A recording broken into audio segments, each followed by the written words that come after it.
watching Minute to Skim It on the Experience. So, hello. All right, we've got lots of books to review for you guys today. And Hannah just basically showed up just the number ones and showed them to me, and I was like, "Oh, we have just for the indies." Just for the indies, yeah. I was like, we have got a lot to do.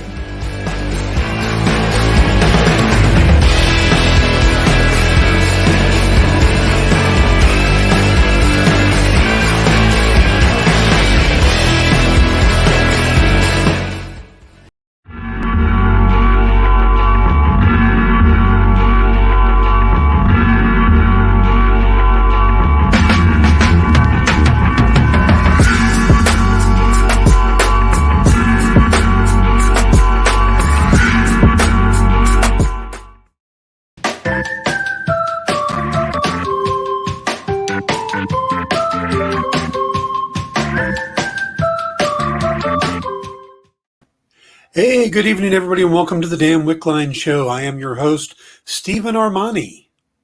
Yeah, I think that name suits me. All right, folks, we have a big weekend coming up here for Marvel fans, the release of Shang-Chi and the Legend of the Ten Rings. And I got to tell you, I am as excited as hell for this movie. Everything I hear about it is absolutely just wonderful. All the reviews, the fight scenes are supposed to be spectacular. I am really geeked up, but I probably won't get a chance to see it until early next week. I may not get over there for the weekend. So it may be a couple days before we get around to doing a review spoiler conversation about it. But hopefully I can get over there soon. The holiday is going to screw me up a bit, though. All right, how is everybody doing this evening? We are going to talk tonight about the latest the latest episode of What If.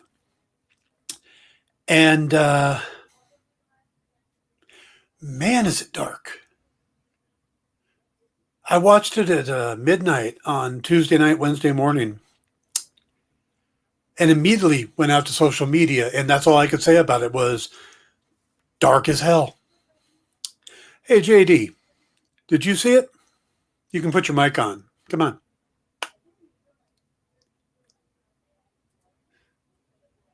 Hi, Val. Hey, Sean. So, JD, have you seen it? There we go. Okay, no, I thought I was talking and I didn't realize that I was still muted. I did in fact see it yesterday, and that's my kind of horror story. Absolutely, that was just, man. I mean, the first three episodes.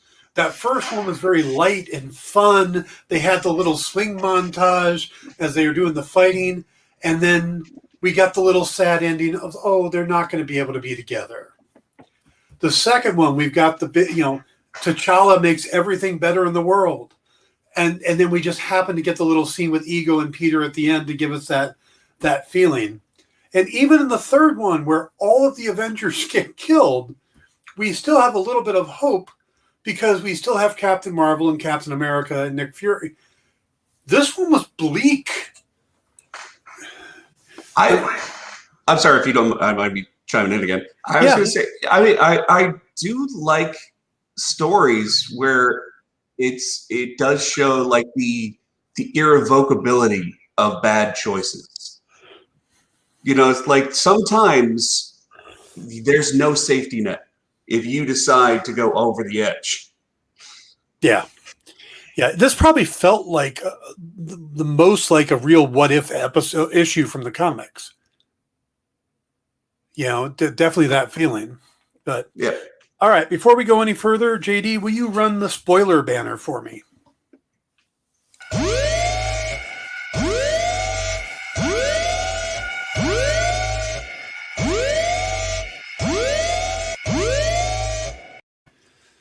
Yep, we are definitely talking about What If Episode 4, and this was a big one. Now, Sean, I do notice that you said that all I can say is evil Doctor Strange very much looked like Vincent Price.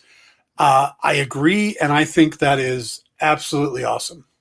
I think the look of him in this was terrific. The art gave me kind of Fantasia vibe, and maybe because it's a Disney Plus show with it, but I kind of got that the Sorcerer's Apprentice feel to it, and I've been hearing so many people for so long talk about, oh, Disney's not going to do demons. They won't let Marvel do demons, and Marvel won't do Mephisto. And so there was a lot of stuff in this one.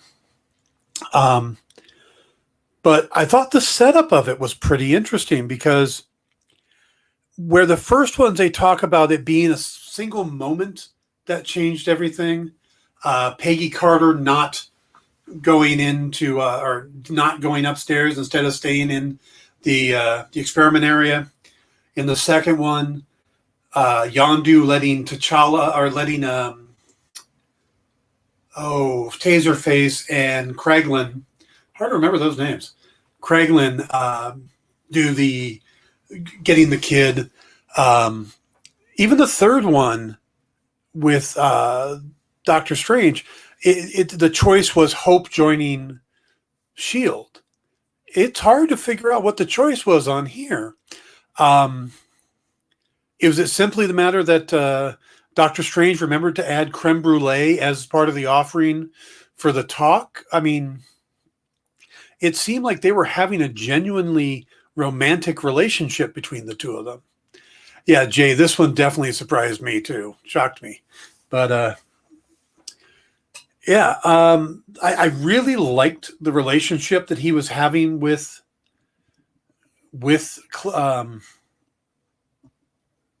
Christine. I kept wanting to say Claire. And I think the important thing to think about on this one is every major actor came back.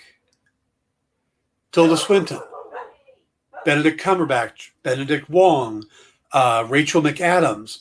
They all came back to do this. They even got Leslie Bibb from the Iron Man movies to do her role as the reporter in the one scene on the screen that we find out that she died anyway in her home. I mean, none of the other ones were this tight on it. Jay says, staying with Christine, though, they thought they had broken up before the movie. I think that was the difference. Yeah, that could be it. That they didn't break up, that she didn't leave him. Or maybe he was a little better at being in a relationship than the version we get, in the main timeline.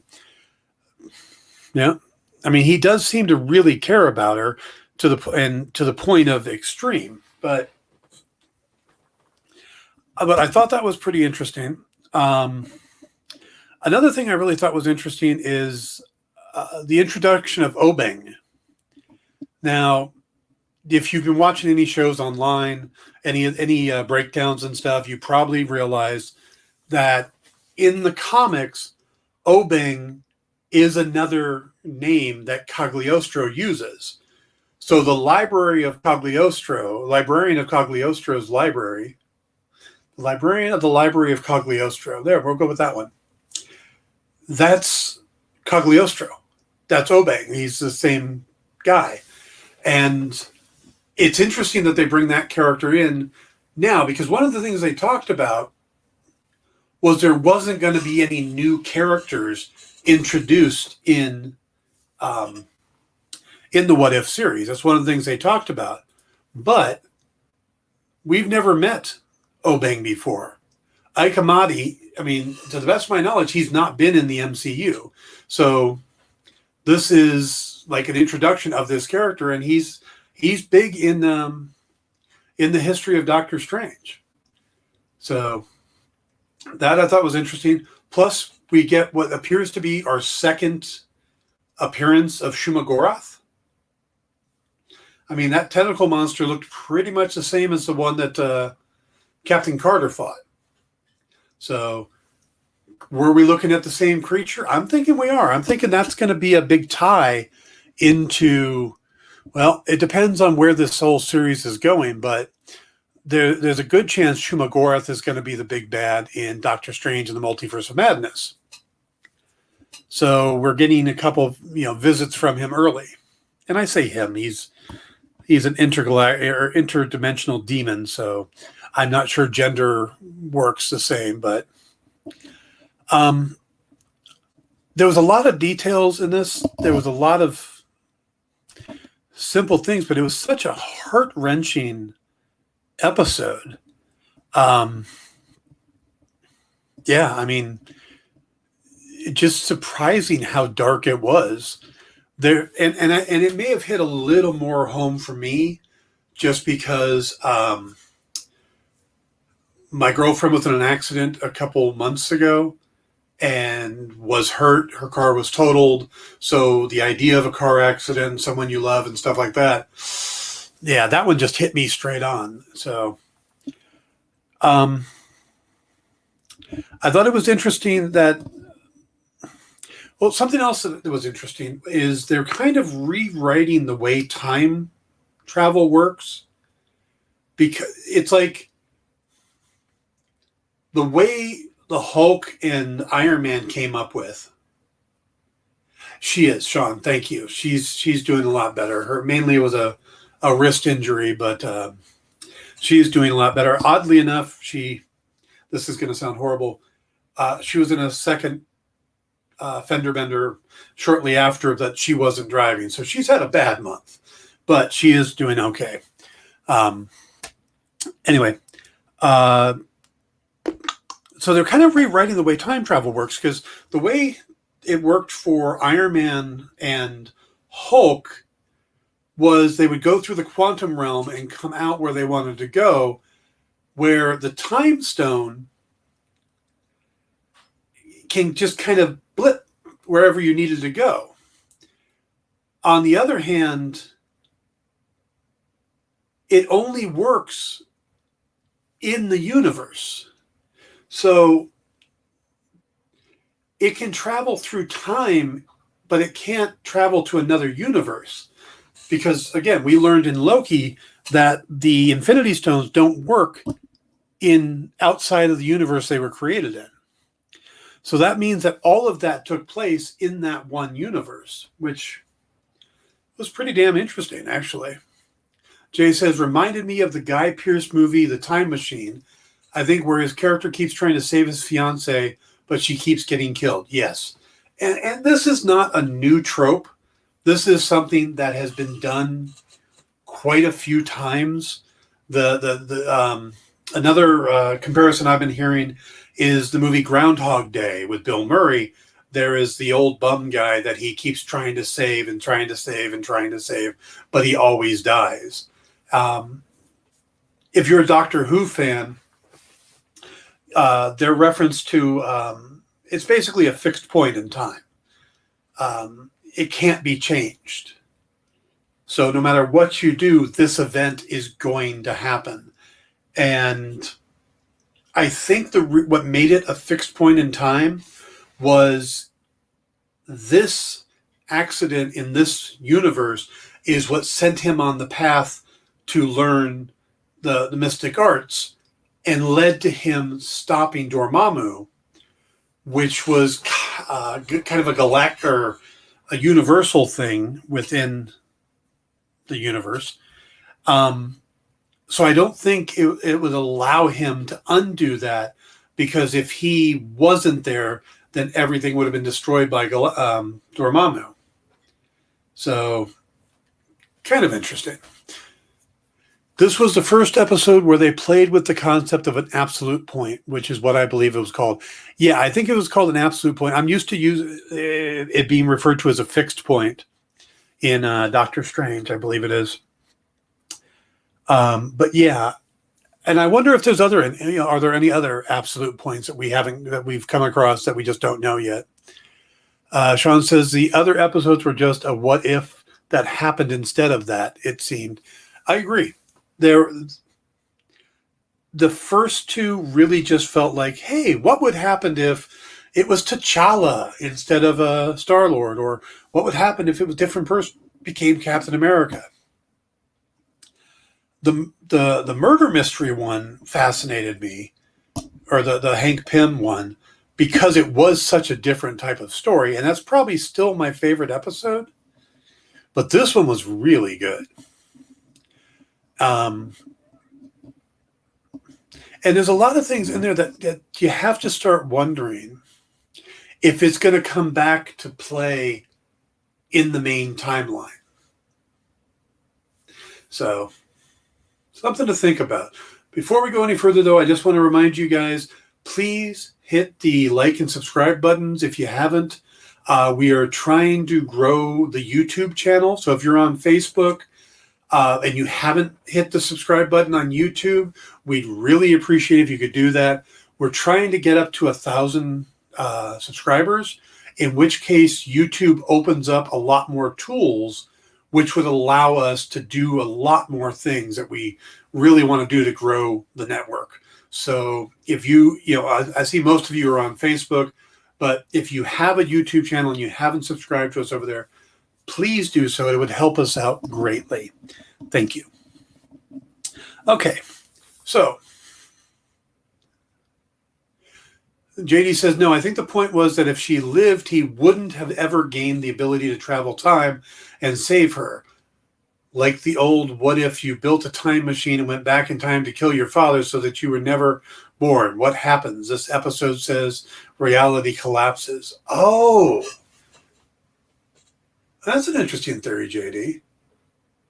So what JD is basically saying is that he can't go back and save Christine because the ability he would use to go back, he wouldn't have that ability if she hadn't died. It's pretty interesting.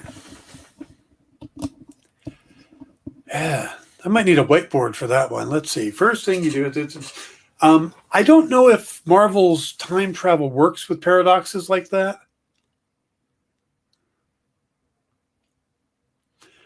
But it's because there's a certain bootstrap paradox that with time travel that would actually flip it around in the sense that it's kind of like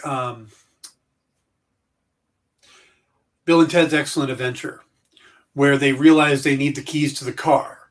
So they tell, Bill tells Ted, or Ted tells Bill, I don't remember which, to later on use the time machine to put the keys here because we need them.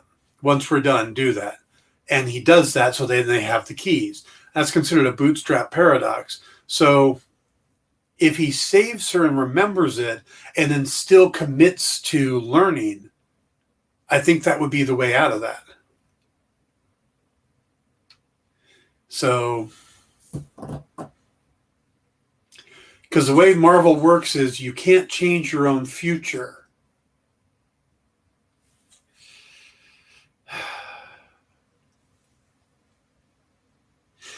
Yeah, this is an interesting one.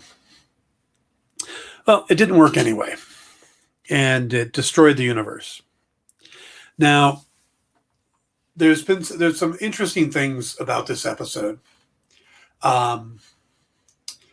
Jeffrey Wright said that he was moved by the episode and believed its lessons were really riveting and relevant, and its premise of timeless the premise is actually timeless, since all people have had moments when they wish they could undo something. So I agree. I think we all have that thing in our past or in our life that we really wish we could undo. If we had a time machine, we could go back and fix, whether it's a relationship thing or a decision that you made. I think everybody does have that in their life. So I think that made it very relatable, more so than I think Doctor Strange is ever relatable. His character is always very arrogant and aloof and distant. And this really made him believable. Now, I don't think most people would go to the extremes he went to. but we can understand the motivation behind it. We're told that Scott Derrickson got to see the episode before it was released. He got an early version of it, Scott Derrickson being the director of the first Doctor Strange movie, and he thought it was absolutely terrific.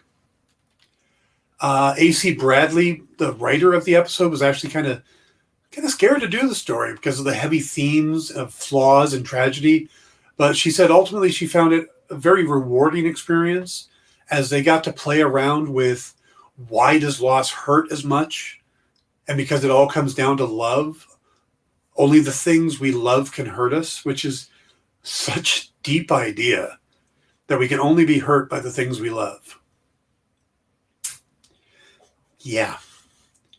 And of course, this is the second appearance of Shuma Gorath, which, like I said, I think is really going to be a big thing. Also, this is the first time that the Watcher actually interacts with a character in the series, which I think is another telltale thing of what's happening.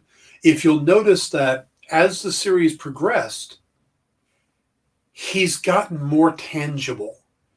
He was always in the background. You could just barely make him out in the first, and then the second one he was a little more. In the third one, I noticed a lot of people going, "Wait, oh, the Watcher's in the background there." They started noticing him more. And like I said, this is the first time he actually interacts. But it's not just at the ending when he calls out to him. There's a couple points where Doctor Strange actually senses him there. And, says, what was there, has a reaction to it. There's also a moment when they're driving and the accident's going to happen. And you see the Watcher's reflection in the car window.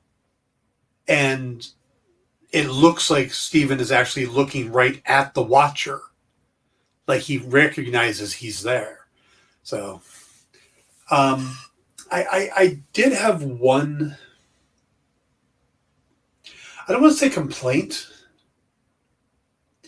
but the idea that she split him in two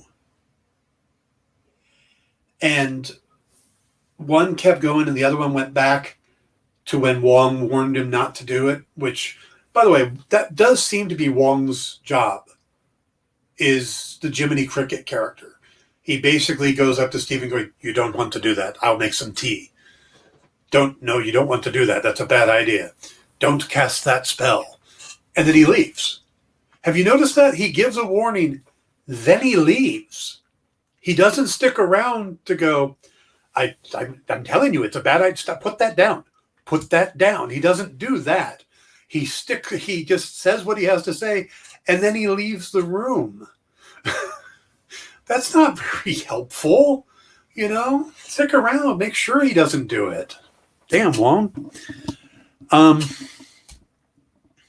The episode, like I said, I really got into it quickly.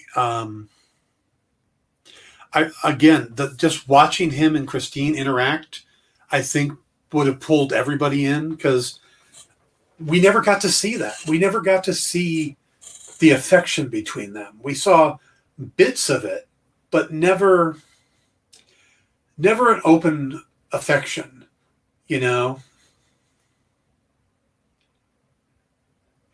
Jay, we don't know. I don't think actually in the Spider-Man No Way Home trailer that he is actually going off to fight.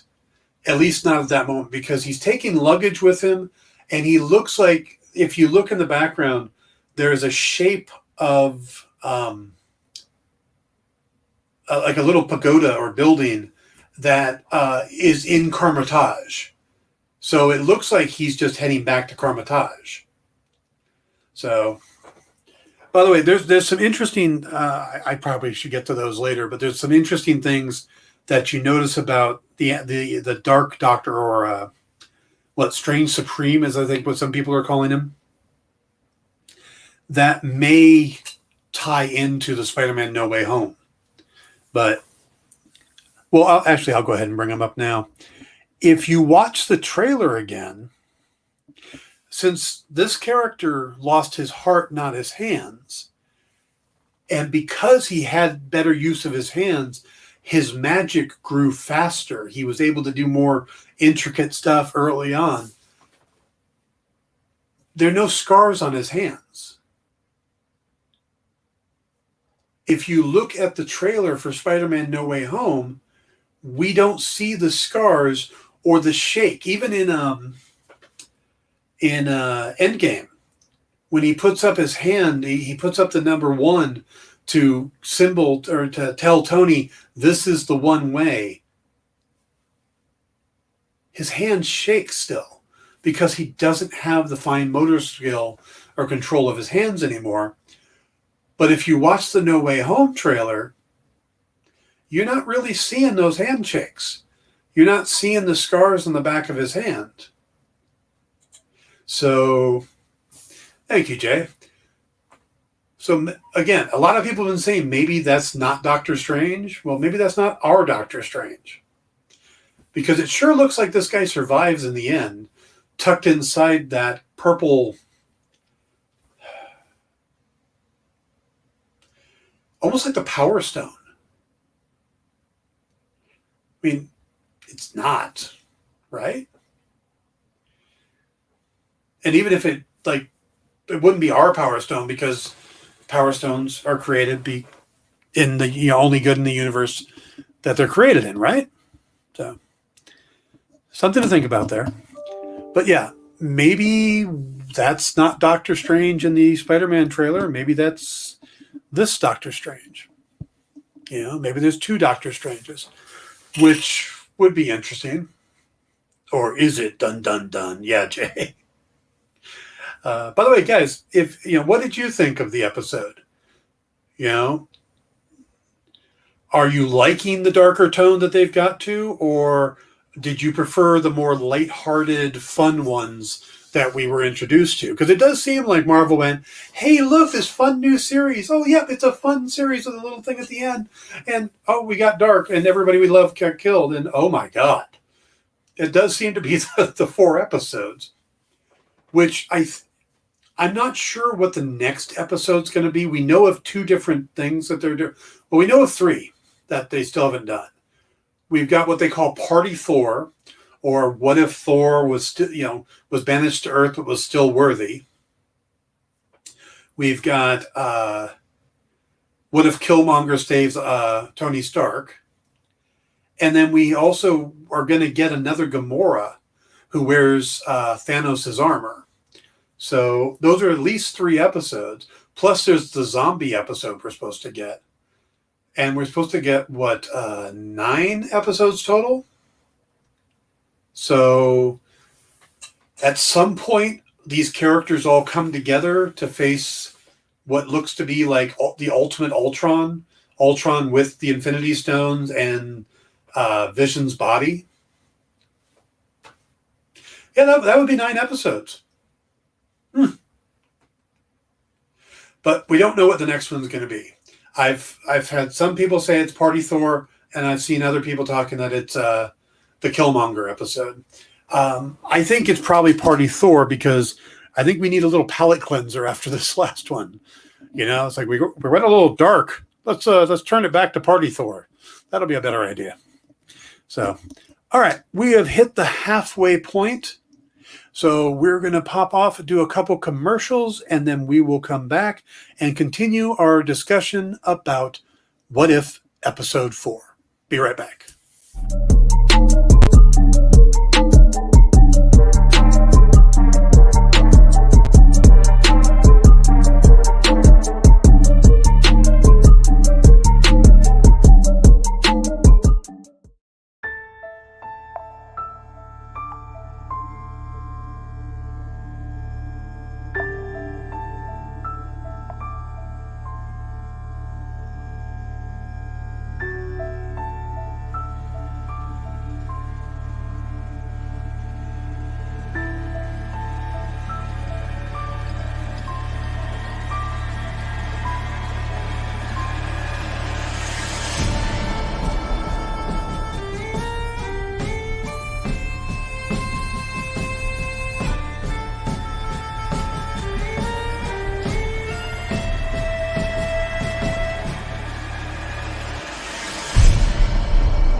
There's something for every imagination at your local comic shop.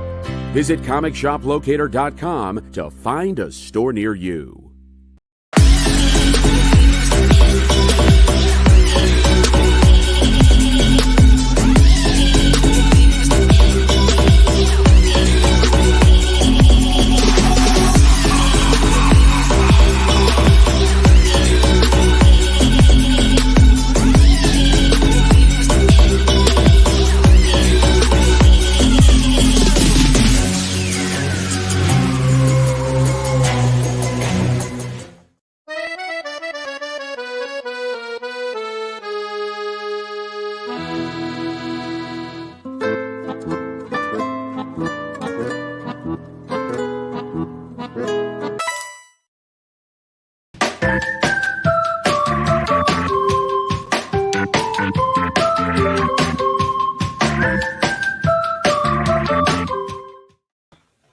Hey everybody, welcome back to the Dan Wickline Show. We are talking about What If episode number 4. What if Doctor Strange lost his heart instead of his hands? JD, you want to roll that spoiler warning one more time?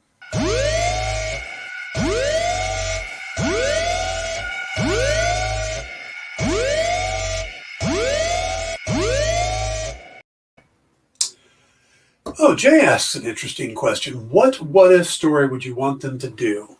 I'm not very familiar with What If, so I don't know a lot of the stories they've done. There's quite a few that were really big ones. They did like What If Spider-Man hadn't married Mary Jane? What if Spider-Man had married Black Cat? What if Daredevil had killed Kingpin?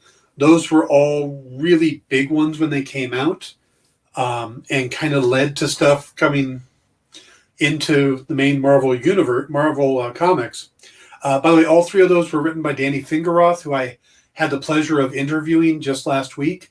And you can catch the interview on our YouTube channel, by the way, which is a great interview. It may be one of my favorite interviews that I've actually gotten to do. So check out the Danny Fingeroth episode. The problem is that a lot of the What If episodes, I mean, let's see.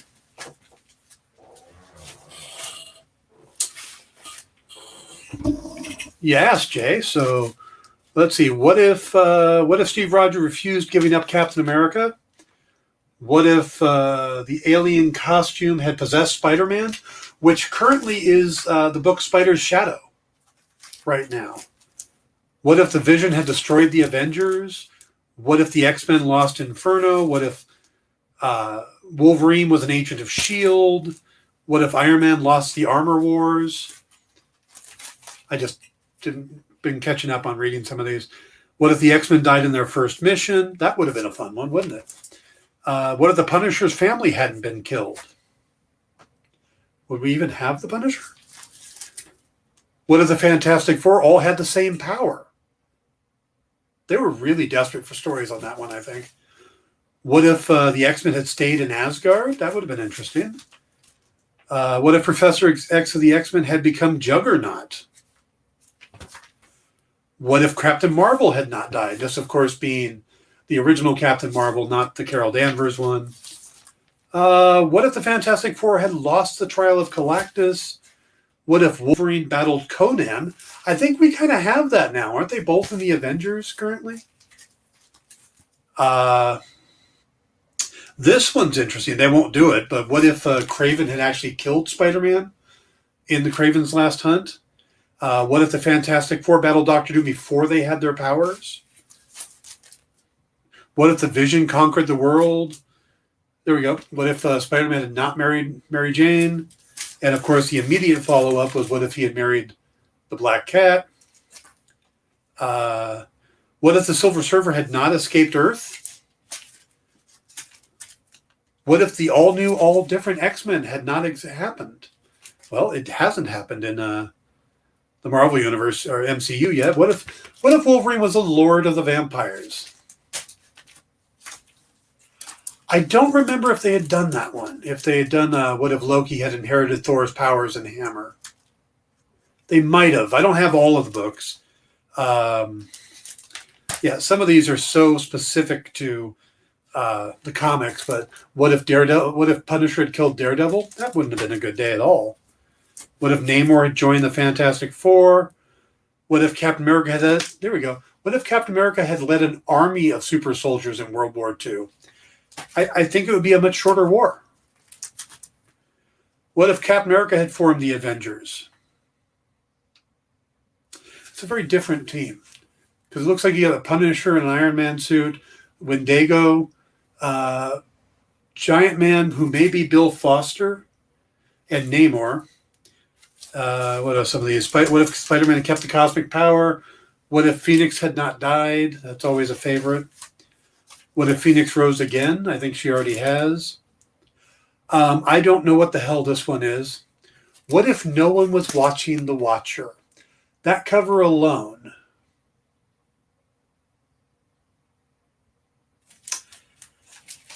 So they weren't all very serious. Sometimes they were a little sillier. Yeah, I mean, there's a lot of these that...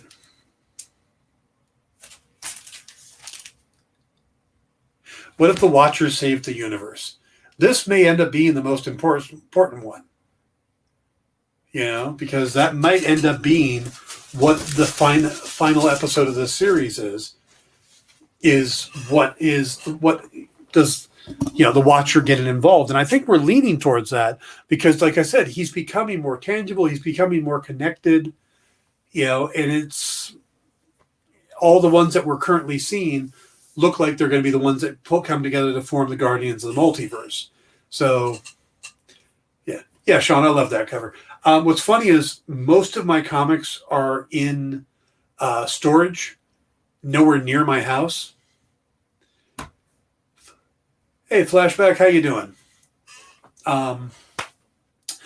So I brought like one long box down a few months ago. Didn't even think, just grabbed the long box out of storage and brought it, and it turns out it's all what if episodes. So there are issues.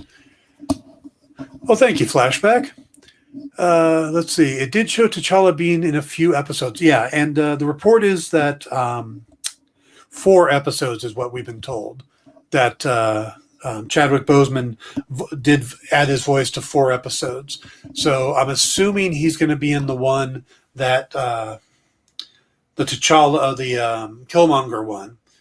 And then, because these aren't supposed to be the same universe. It's not like the one that T'Challa becomes Star-Lord is supposed to be the same universe that Killmonger, you know, saves Iron Man. I don't think they're supposed to be the same one. That's not how What If is supposed to work. None of these were supposed to connect together, other than maybe the not marrying Mary Jane and then marrying the Black Cat. It did show, yeah. So there's a good possibility that some of them might be connected, but it might also be these individuals that the Watcher is going to pull together at the end. Excuse me. Some of the things I did notice, I thought it was interesting that the car crash was almost drawn perfectly to match the car accident in the movie. I mean, it was even how the car rested against the fence at the end. So even though it had Christine dying instead of Stephen, it was the exact same end result of the accident in positioning of the car. I do like the fact that they kind of just carried us through the whole thing. He still did Dormammu. He had the Ancient One still died, and it used a lot of the scenes. I mean, it's almost like they just drew over the scenes from the show or from the movie. So I thought that was pretty interesting. Let's see. I was surprised they were able to draw the same car. Yeah, I mean, that's a nice Lamborghini. That is a really nice Lamborghini. And they did a good job of making it look exactly right. Yeah, it does come across like rotoscope, but a lot of this series feels like rotoscoping. You know, or at least some of it. And maybe that's how they do it. Maybe that's the trick they used, because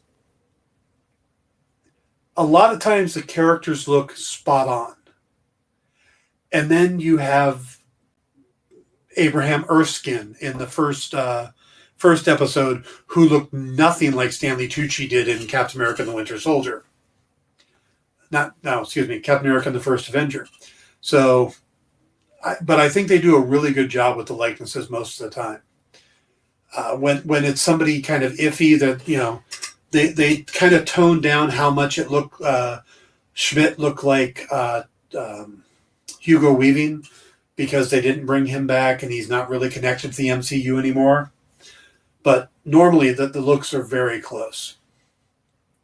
I do like the fact that we even get to see the Book of Cagliostro again, that where we first discovered the Eye of Agamotto, and that all of that stuff is tied together. So even though we went a different direction into a different library, we still, you know, it was in the past where the books of Cagliostro were, but they still tied all that together.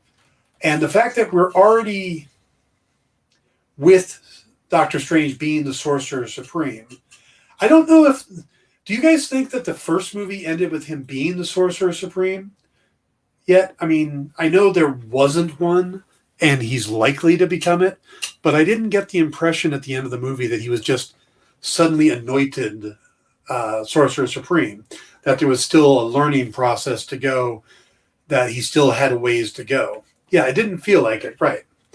So this one, it felt like, oh yeah, he's already the Sorcerer Supreme. Yeah, okay, so you guys agree that it didn't feel like he was already, but here he is definitely the Sorcerer Supreme. And again, that could be because of his ability to use his hands better. You know, he was able to pick up the spells quicker and stuff. Oh, good point, Sean. It did seem like when you saw him again in Avengers, he was the Supreme, maybe because his hands... Oh, yeah, two different things. You're right, Sean. He did feel like Sorcerer Supreme by the time we got to see him in Avengers. And Jay, yeah, I think his injured hands actually held him back a little bit in his ability as a spellcaster. Now, it looks like he gets over it, he gets past it, but they do seem to make a difference. I mean, because in the movie, he's struggling just open up a sling ring thing, you know, a sling ring portal. Sling ring thing. A sling ring portal. And he had to get past that. That was a major part of the movie for a while. I did like that they brought, like I said, the one time that we see Christine Palmer die, that he's not even around, as Stephen he decides, oh, I'm not even going to go to her. I'm not going to ignore her, whatever. And then we see he's drinking in a bar, and it's Christine Palmer's death is talked about by Christine Everhart, which is played by Leslie Bibb. So that's kind of a long-time Easter egg, you know, from the Iron Man movies to bring back that character. So, yeah. Let's see. JD says, it felt like all the other sorcerers in the world were dead except for him and Wong at the end of Doctor Strange. Of course, they weren't, but I got that impression. I don't know. Because Mordo was out there trying to kill all the sorcerers. So it might have been. I mean, they were down to a handful left. I would say that, well, Mordo... Daniel Drummond was probably still alive. Or is it Jericho? Daniel's the older brother. Daniel died. Jericho Drummond, Brother Voodoo, is probably still alive. But yeah, there's a good number of them that are now gone. Jay says, was hitting enter when you said it first time? Okay. Sean, in the comics, were his hands always an issue for him? Yes. His hands were... all the way back when Steve Ditko created the character, it was the loss of the use of his hands making him unable to do surgery that sent him down the path to discover magic and stuff, and discover the Ancient One and Carmitage and all of that. So, yeah, his hands have always been the major element. So, all right. Just real quick, if you guys aren't following us on TikTok and Instagram, yeah, those are the two. TikTok and Instagram. We are there under the name @the_EXP1. Jenna does a great job with our social media. She posts pictures every day, giving you an idea of what our topics are going to be. So you can pick and choose which shows you're going to watch. But I know you guys just turn the channel on and leave it on all day because it's a great channel. But some people may want to pick and choose. So you can do that through Instagram. Also on TikTok, we tend to do different videos each month, get everybody to do, whether it's our favorite character from Marvel, from DC, our favorite moment on the experience, what scares us, I think is going to be our, October one. But JD says, smash those like buttons, like break your phone that hard. Well, keep in mind that building up our site is crucial to us. Also, like I said earlier, on YouTube, it's a difference between being able to do a lot of extra functions on YouTube.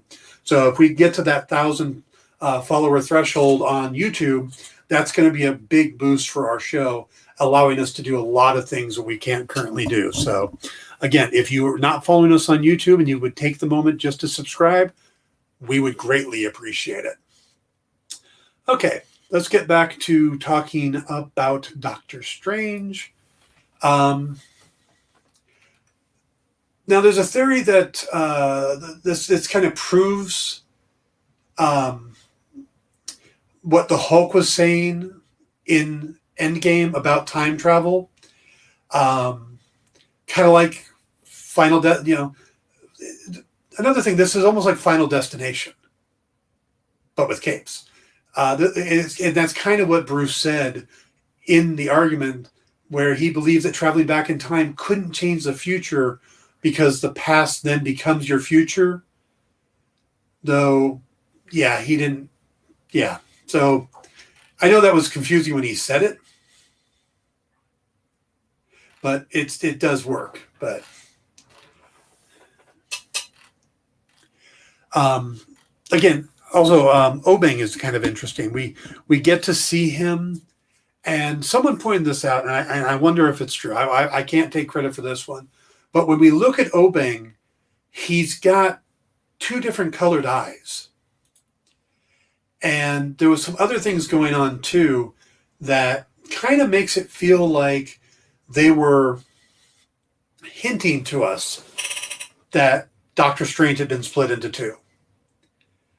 The surgery he does at the beginning, the hemispherical bisection, I don't remember the exact title of it. That's a surgery that's done for people with epilepsy, and it separates the two hemispheres to prevent the epilepsy from happening. So it's basically splitting your mind into two, and that's what she does. And then we see Obeng, and he's got the two different color eyes, and he realizes from the beginning that Strange is now only half a person. So I wonder if that was another setup point. JD, please don't threaten our viewers. It's not nice. At least don't do it where people could follow it. So when you do hunt them down. Yes, Jay says wibbly wobbly, timey wimey. Absolutely. This is this did feel like a Doctor Who episode also. I love the thing with Oban and the Armani joke. You know, he says the name of the suit is Armani, and he starts calling him Sorcerer Armani. He goes, it's strange. Well, not stranger than other names I've heard. It's kind of a callback to the Caecilius joke, where he says, he calls him Mr. and he goes, it's Doctor. Mr. Doctor? It's strange. Well, I've heard others. So I just thought that was a nice callback to it. Yeah. I like that joke. Was like the doctor joke. Exactly, Jay. So, all right. So where are we going? I think that now's a good time to talk about where are we going. I think introducing Obeng is interesting, but that sounds more like it might tie into future Marvel movies. Because like I said, Obeng is a big character for Doctor Who. because he's, I mean, if he does turn out to be Cagliostro like he is in the comics. So introducing Cagliostro because all the books, all the spells. I mean, Cagliostro is a big-time sorcerer, though he did happen to live in the past. So are we going to get him? And the fact that they actually cast Ike Amati as him, I mean, Ike does a lot of voice work, but he could also be in the show. So, yeah, that's one thing to think about is they might be picking him because he would work in a live action. You know, they even made the character look like him. So but Ike Amati does a lot of voice work, and I'm not actually seeing a lot of live action. All right, so maybe we won't get Obama. I was wrong. But if you think about it now, the way it ends, that Doctor Strange is incredibly powerful. He's absorbed all the energy from those creatures. And some of those creatures were pretty interesting, weren't they? The demonic gnome, I thought, was a nice start. The fact that he wouldn't do the bug, but he took the cape. And down the line, oh, that's something else to think about. Did you help me out on this one? Did you guys notice this or not? Did the Stephen that did he doesn't have his cape, does he? He doesn't have the cape of levitation. Only the pure version of Stephen does. Jay, I don't know about the Mephisto thing. It would make sense because they're kind of doing the One More Day storyline. And that, of course, is what's behind Mephisto's behind the One More Day storyline. So I could see them bringing in Mephisto. But I don't know. We've had so many teases and, Mephisto was behind Wanda's children too. So maybe this all ties together. Mephisto's the big bad. But it seems kind of weird that they would do that. And we've got Kang going on. And we've got the Celestials. And we've got Val putting together a team of Dark Avengers. It just seems like a lot of big things to deal with this early. Maybe later on. JD says, ironic, I Googled Obing, and apparently there's a man with the last name Obing who is world famous surgeon. Oh, that is interesting. Yes. Jay says, I think it's just cocky strange. You said not to do it, so I'm totally going to do it. Yeah, there are people out there that the best way to get them to do something is to tell them they can't. And I think Doctor Strange definitely falls in that category. So right now, if we were building, we've seen clips of future episodes that this Doctor Strange meets with Captain Carter. And I think it's pretty obvious that we're going to end up with Captain Carter, Star-Lord T'Challa, this Doctor Strange, as part of the multiverse of Guardians of the Multiverse. I don't know if we would get anybody from the third episode. It doesn't feel like they created a character for us there. If anything, they killed all the characters. So we should still get T'Challa, or the Killmonger Black Panther. We're supposed to get a Party Thor, and we're supposed to get Gamora in Thanos' armor. That's pretty much the lineup for the Guardians of the Multiverse. And there's that car ad, which I haven't seen on the air. I've only seen it on YouTube. But where Party Thor shows up in the car swinging the hammer, and the three of them are all in there fighting against Ultron. So I think that's going to be the big story for the end. Yeah, we do get Cap and Captain Marvel, but again, we haven't really seen them in any of the posters and stuff. So it does feel like that third episode isn't really building towards the main story. If there is an overall story arc, it feels like that's one's kind of separate. Maybe it's Nick Fury we get out of that, or Agent Coulson. Be cool to get Agent Coulson just standing around going, he smells like lavender, even dead. Okay, that was a tad creepy when he did that, wasn't it? Yeah. So, all right, folks. I think that's going to wrap up this episode. That was a lot of fun. That episode, man. Again, dark. Coulson is a tad creepy in general. Yeah, he is. Oh, there is complete side note having to do with Coulson. There is a YouTube channel called Rocked, and it's a guy who does the 10 best, this kind of rock and that kind of rock, and good songs on bad albums, bad songs on good albums. He does these things, but he looks like he could be Coulson's son. And it's amazing. I'm going to have to try to see if I could get a clip of him or something so you guys can see it. But yeah. All right, guys, that wraps it up for me tonight. Also for the week, I hope everybody has a great holiday. Keep watching The Experience. We got a lot of wonderful shows coming up. We're done tonight, but tomorrow there's lots of cool stuff, including Nick Barucci will be on, selling you some limited edition comics and stuff. Thank you, Jay. Yeah, next week I will be back on Tuesday. Well, I'll do Pop Go the Writers on Sunday, but we have a rebroadcast of our Pop Go the Writers from last Sunday, which will be on Saturday, I believe, which I still have to download and give to JD or to put up. But all right, folks, that's it for me. Have a great holiday, a great Labor Day? Labor Day, Memorial Day. It's Labor Day, right? Have a great Labor Day. Be safe. If you're in any of the flood zones, if you're in any of the areas in the bad weather, please be careful. Take care of yourselves, and I'll see you all on Tuesday of next week. Good night, everybody.